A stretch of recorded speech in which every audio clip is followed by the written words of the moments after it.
Hi there YouTube, it's the Infernity Sean, and today instead of a deck profile, I'm doing part 1 of how to play Infernity. I'm going to do the monsters for you today. Infernity Archfiend, he's a standard in 3s in the deck. He's your boss monster. When you special summon and you've got no cards in hand, you search any Infernity card from deck to hand. Typically, it's barrier when you're doing your 100-eye spam loop, or if you play Monster Reborn to get him, it's launcher so you can start that loop. It doesn't need to be by his own effect. He gets special summon and gets the search. It could be by anything. So if you're handless and you have, say, Call the Haunted set and the MST it, you can chain it, get the Archfiend search, and then he all goes to grave, making you gain something out of nothing essentially. So heart and soul of the deck pretty much. Next monster is Necromancer. Again, he's another standard in 3s. Not only does he act as a good 2k wall when you're handless, you can special summon an Infernity from the grave. Now, when you're going to your 100 eyes look, typically it's Archfiend you get out after special summoning him an Avenger from the 100 eyes dragon and or an Infernity launcher.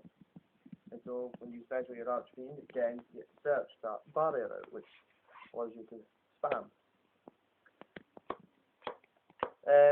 Infernity Mirage, he is standard in the deck. 2 or 3 is completely player preference. Some people think 3 is too much, other people think 2 is a fine number, or that 3 is the perfect amount. Really, I like the 3 because I play an Avenger variant, so 100 Eyes Dragon gets seen a lot in my games, and I normally go through all 3 when I'm spamming my barriers. The tuner of choice, again, an Avenger variant, is Infernity Avenger. I play him at 2. He's just a really good tuner in this deck.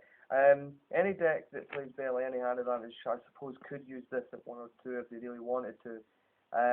Dark World, like him, because when you Inferno to discard them, you can also discard the Dark World and get them, but that's a complete different deck. But yeah, when your guys have killed and you've got no cards in hand, he just bounces out at the destroy monsters level. So, for instance, say you have a level 4 guy, it gets killed, he comes out at level 4. If you top deck an Archfiend or something, not only do you get the search, you can then synchro 8. So he's really good, and he's level 1, 3, 4, and 1 makes 8, which allows you to 100 eye spam. For non-Infernity monsters, I play 1 Dark Grepher and 1 Armageddon Knight. Purpose of these is just to get your guys into the graveyard really quickly. Dark Grepher, I used to play 2. I did cut that back to 1 and 1, so because Armageddon Knight's much better on the top deck because he's live the turn you can use it, and then you can just play him and get a free discard. Whereas Dark Grepher can only get his discard from deck if you discard a Dark Monster. Stygian Street Patrol at 1. Card's really good if you can discard him through your Armageddon Knight or Dark Grepher.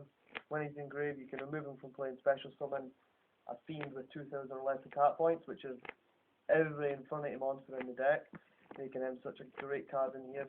If you special the Archfiend and use the only card in hand, you get a search. If it's Mirage and you've got no cards, you get 2 guys, which will in turn get you a search unless they hit you with something like a Bet Veiler. But these things happen as you use.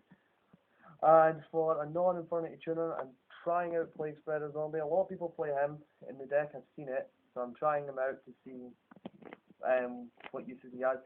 You can stack Archfiend to the top so that when you draw him and you've got no cards in hand, you get a special summon and a search, which is a cool trick to do. Before I was trying Plague Spreader, I was trying Infernity Beetle at 1.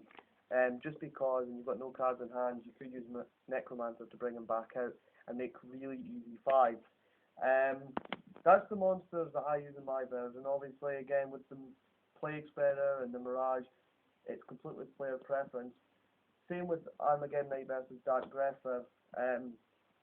Some people will play 2 Dark Grepher and no Armageddon Knight. I've seen builds with no Dark Grepher but 2 Armageddon Knight, and I've also seen the 1 and 1 build, which is what I use, as you can see. But yeah, the deck's a really fun deck, really good deck as well, I would say. Harder now that some of the key cards get hit and you've got stuff like Warning and a Bet Veiler, but Mirage at least gets around the Baylor.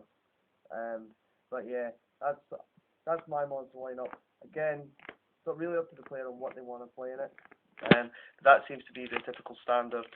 So that was part 1 of learning to play Infernity. Stay tuned for part 2, which will be on the spell lineup. See you, YouTube.